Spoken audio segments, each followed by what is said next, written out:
પરમ ભગવદીય શ્રી કાનદાસ બાપા ને બિરદાવવાનો આગ્રહ હું જતો કરતો નથી. કાનદાસ બાપાનો પરિચય વર્ષો જૂનો અમારા પિતાશ્રી સાથે. પિતાશ્રી જ્યારે હયાત હતા ત્યારે નિયમિત આવવાનું. પિતાશ્રી પૂરતો સંબંધ હતો. પિતાશ્રીની વિદાય પછી કાનદાસ બાપા જોડે પરિચય ચાલુ થયો. આજથી વર્ષ પહેલા મેઘાણીનગરના મનોહરમાંથી પરિચયમાંથી ગરોબો ફેરવાઈ ગયો અને આજ પરિચય ચાલુ રહ્યો હતો. એક પ્રસંગ નું વર્ણન કરું છું જેનાથી કાનદાસ બાપા નું વૈષ્ણવતા કેવી હતી.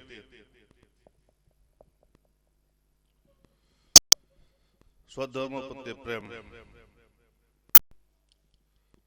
પોથી પડકર જગ ભયા પંડિત ભયા ન કોઈ દાય પ્રેમ કે જો પંડિત હોય. પોતે કેટલું ભણ્યા હતા, 2 કે 4 ચોપડી મને ખ્યાલ નથી, પણ વૈષ્ણવ પ્રત્યે એનો પ્રેમ, સ્વધર્મ પ્રત્યેનો પ્રેમ અગાઢ હતો. મારી કક્ષા કરતા તેઓ મને વિશેષ માન સન્માન આપતા હતા. અમારા પિતાશ્રીની ઉંમરના છતાં મને ભારે ચરણ સ્પર્શ કરો દોડતા હતા અને મારા આચાર્યશ્રીનું સંબોધન એને આપ્યું. મારી કક્ષા નહોતી છતાંય. એટલે કાનદાસ બાપાનો ઋણી છું. અને એક પ્રસંગ ખૂબ જ મહત્વનો, ત્યારે આપણને થાય કે આ જીવ ક્યાં ખાતાનો હશે. આ જ જગ્યાએ એ પ્રસંગ ઉપસ્થિત થયો હતો. જે જગ્યાએ હું ઉભો છું એ કાનદાસ બાપાની બેઠક જ છે. અહીંયા ઇન્ડોરે કાયમ ઝૂલતા હતા. એ જગ્યાએ ઉભો છું. ધીરુભાઈ તમે ઈશ્વરભાઈના માતુશ્રી પક્ષઘાતથી 1 વર્ષથી પીડાતા હતા. ત્યારે અહીંયા ભગવત વાર્તા રાખી હતી અને તે સમયે પરમ ભગવદીય કનુ બાપા, ભૂદરભાઈ, કાનજી બાપા હયાતી હતી. ભગવત વાર્તા પૂરી થઈ. હવે સમજો આ વૈષ્ણવથી કાનદાસ બાપાની જ્ઞાનની ગહનતા.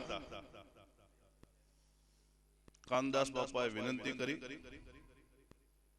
કે ધીરુભાઈ ને ઈશ્વરભાઈના બા 1.5 વર્ષથી પીડાય છે. આપ સૌ ભગવદીઓ આજે મારા આંગણે બિરાજો છો, તો ઠાકોરજીને વિનંતી કરો કે પોતાના ચરણે લઈ લે. આ વાત કેવી બહુ સહેલી નથી. જે ધર્મના ઊંડાણમાં ઉતર્યો હોય એ જ કહી શકે છે. પોતાની સ્વધર્મ ચારણીની અર્ધાંગીની ગમે તેવી હાલત હોય તો કોઈ કહી ના શકે.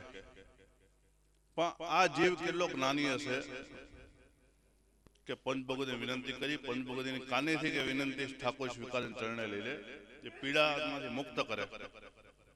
અને સૌ પંચભગવતીઓએ એમને માળાજી લેવરાયા. યમુનાજીના પદ એમના પલંગ પાસે ઉભા ઉભા બોલ્યા. અને મને લાગે છે કે 3 કે 4 દિવસ, ચોથા દિવસે ઠાકોરજીએ એમને શરણે લઈ લીધા. કાનજી બાપાનો એક પ્રસંગ લોકો અમદાવાદના વૈષ્ણવ જાણે છે, પણ 12 ગામના વૈષ્ણવ અહીંયા બિરાજે છે. એટલે કાનદાસ બાપા નહીં કેટલી વૈષ્ણવતા હતા, ખાતોનો જીવ હતો.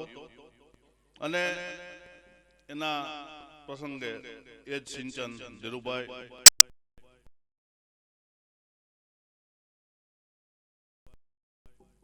ઈશ્વરભાઈ તેમજ સમસ્ત પરિવારમાં અને આ ધર્મના રાહે ઉત્તરોત્તર આગળ ને આગળ આ એરિયામાં ભલે ઘર હોય પણ મંદિર બની ગયું છે. અને ચુથલિયાઓના મનમનોરથ પૂર્ણ થાય છે. તો આ પરિવાર ચુથલિયાના મનમનોરથ પૂર્ણ કરે એવી અપેક્ષા સાથે વિરમું છું.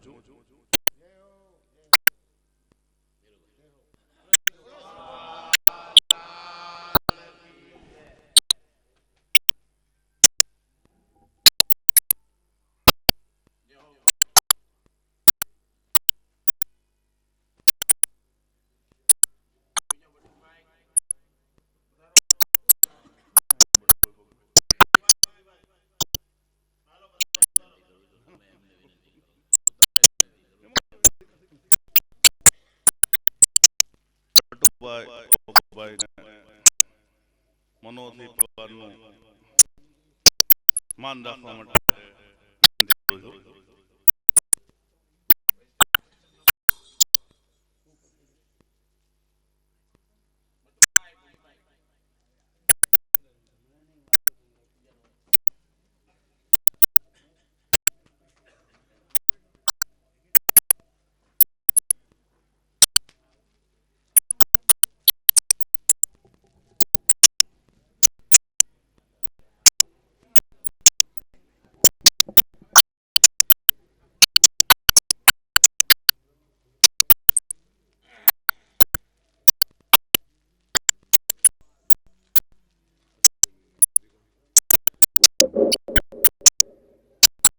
અમદાવાદ પરમ ભગવતી શ્રી બટુભાઈ ભોગીભાઈ પરિવાર સન્માન છે સ્વીકારે એવી વિનંતી કરું. ભાઈ બટુભાઈ બોલો શ્રીવાલ જય ભાઈ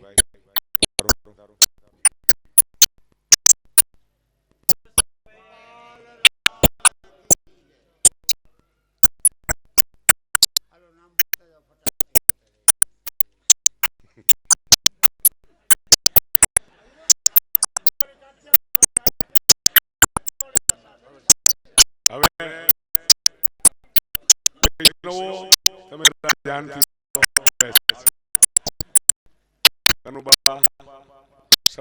અમારા પરિવાર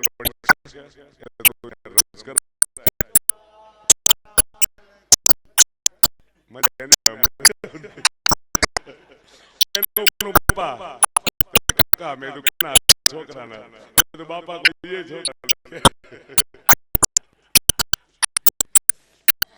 ખૂબ ખૂબ આભાર બાપા પ્રભુદાસભાઈ ભોગીલાભાઈ અમદાવાદ ભક્તિ માધ્યમ વધારે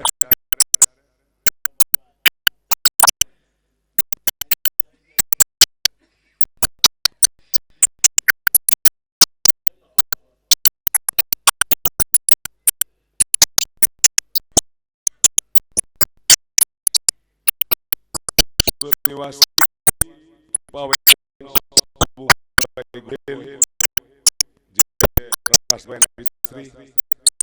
અનુભાઈ છે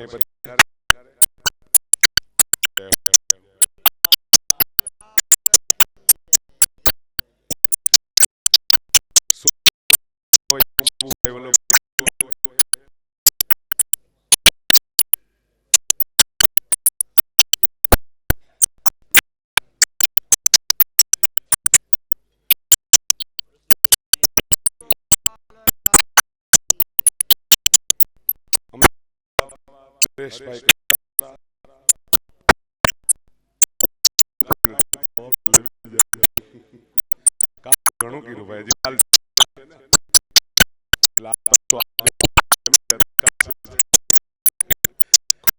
લીધો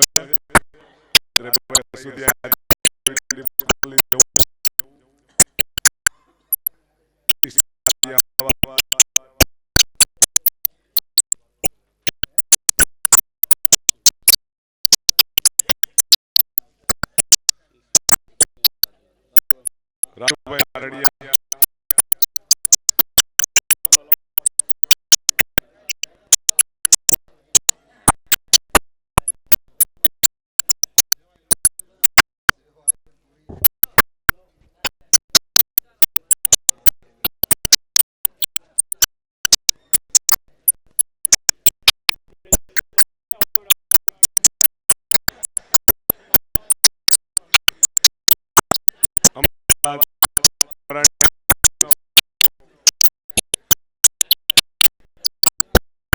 ફેરવી નાખે.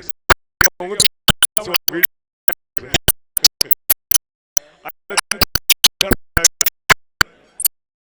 એટલે ધીરુભાઈ બધું આનંદ છે. ધીરુભાઈ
સેવાના